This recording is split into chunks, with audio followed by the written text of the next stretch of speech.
Hey guys, and welcome back to the War Room. So I was sitting here reading all the articles about Scream 6, which I saw last night, and it was pretty good.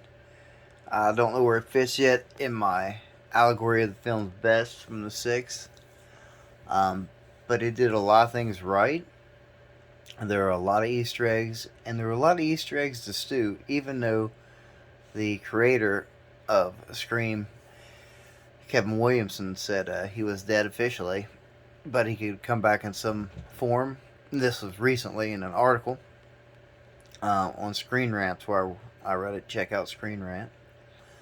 But he also said it wouldn't be out of the realm for him to come back in some form or some way, like having a twin brother or something. But Stu has always been a fan favorite, and he has a lot of development for his character and played the role so eloquently, being basically the bigger psychopath to my figure, in my perspective.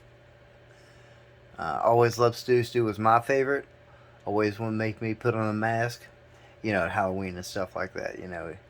He drew me to the series. I could see myself in Stu, some little part of myself, in Stu. Creepy, right? Um, so we'll see. Mr. Schumacher, I hope comes back. And there's so much pull and gravitas and weight to him, and especially with us as fans wanting him to come back, that I would say, especially with the two new writers, but even though Williamson's the executive producer, doesn't mean right that he won't change his mind. Even in Scream 6, spoiler alert, when Penitentiary is going back and forth with the other lady who is the cousin.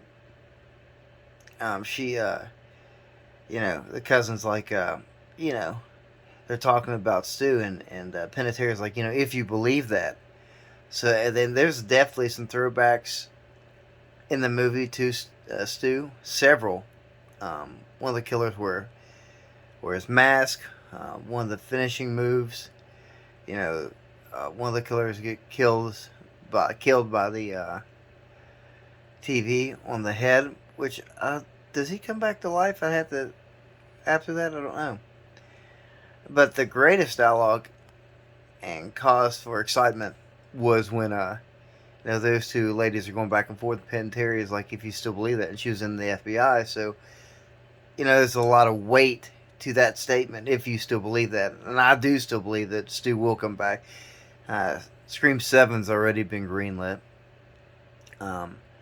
Scream 6 this weekend made almost $70 million since Thursday and counting today. So it'll pass 100 million. So that's really good for a slasher. The twists and turns are really good. The acting's really good. Cuba Gooding Jr.'s son comes back. I really like his acting. He's an athlete, but he also has a human soft side, so it's really cool.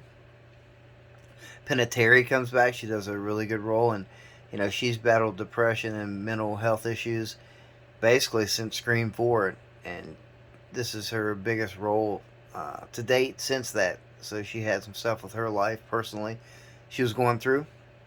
So it's good to see her back acting. I know she did a few small things. Jenny Ortega's back. We all know her as Wednesday Addams, but she's the supporting role to her sister, and her sister really holds the weight. And there's also everything that happened to Neve Campbell and the negotiation breaking down with the monetary issues, thinking she needed to be paid more. We can see that Scream holds more weight than Neve Campbell, especially the fans came out, and I knew they would. My theory was right. She kind of shot herself in the foot. I'm sure she'll come back for the 7th one, because she has nothing else going for her, really. I mean, she's executive producers in a couple products and stuff like that, but Scream's the biggest thing. Alright. She'll come back for 7. If she comes back, I think they'll bring Stu back. Mr.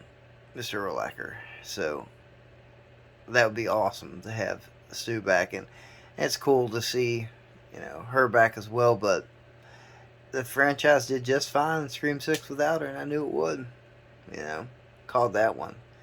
Plot was good. I like how they stick to the recipe. Like it, the pacing was really good in this film. There was no downtime. There was no boring moments. Um, just enough to catch your breath at some points, but always ever flowing, ebb and flowing. And they keep it simple and simplistic, like and kind of how you expect Scream to go, and the characters and the roles and the friend group is really important. This one, as it is, they kept that from the first one, and the writers and directors of this said they watched Jason Takes Manhattan like 100 times trying to get this right. They used that for a lot of influence. I don't like Jason Takes Manhattan, but a lot of good set pieces in that film, as they were in this film. This film was the budget $35 million. It's decent for a slasher, so that makes me happy. Anything over 20 million, is good for a slasher. 35 million is pretty good. I believe that's more than last year's Scream. I have to check. Believe so.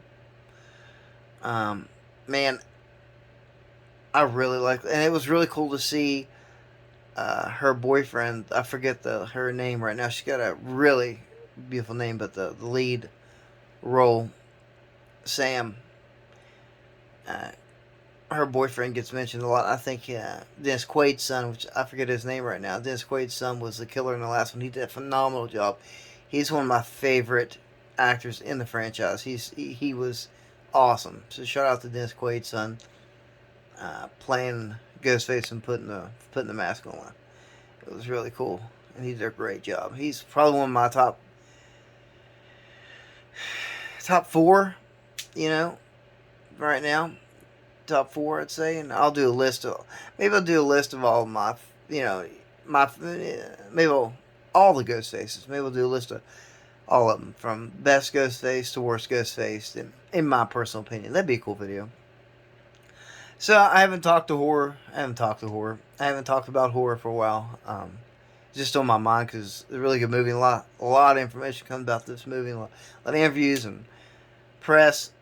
And the movie was actually good, so it gives us something to talk about. I was really worried about them being a dead horse thing. They did just enough to keep it fresh, and they did not do a disservice to the movies that came before it. And they still kept the formula as we know a true Scream film to be, with the friend group and all that. You've seen the first one, the Ellens, you know what I'm talking about, and how these movies play out. And it's cool, and it didn't feel boring. And it didn't feel like monotonous. I was worried about monotony because a lot of these elements of Scream are redone, revamped, but are the same in the revamped, as you have to do in sequels to keep your fan base, but just enough to keep it fresh. It's a tough tightrope to walk on. So it was really well done. And that's what I think about Scream 6. You should go see it in theater. Saw it in 3D. It was awesome. Pretty good 3D. Yeah. Who do you think? Who do you think's going to be the next killers in Scream? Do you want them to bring Stu back? Comment down below and let me know. As always, stay creepy.